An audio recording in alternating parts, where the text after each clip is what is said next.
Key points of Seaside Food Trailer Alliance. Background and positioning. A group of entrepreneurs operating food trailers in a coastal city formed this alliance.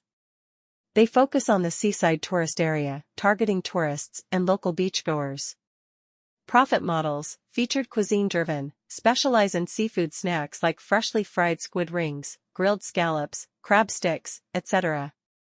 Also introduce limited-time special dishes according to local seafood resources and season changes, such as chilled seafood salad in summer and seafood hot soup in winter. Joint marketing and brand building. Create a unified brand image with ocean blue and white as the main colors and cute seafood patterns on trailer exteriors and a brand logo.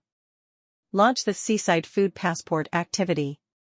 Cooperation and site advantage utilization. Cooperate with surrounding businesses like seaside bathing places and water sports clubs. For example, offer discount packages for surfing class students and get recommended by the club. Extend business hours during peak season. Achievements. Their food trailers have an important position in the local seaside tourist market. Each trailer can reach thousands of dollars in daily turnover in peak season and maintain a certain profit level in off-season through cooperation with local residents and small events. If you are interested in our food trailer business model and want to know more, feel free to contact us and visit our shop.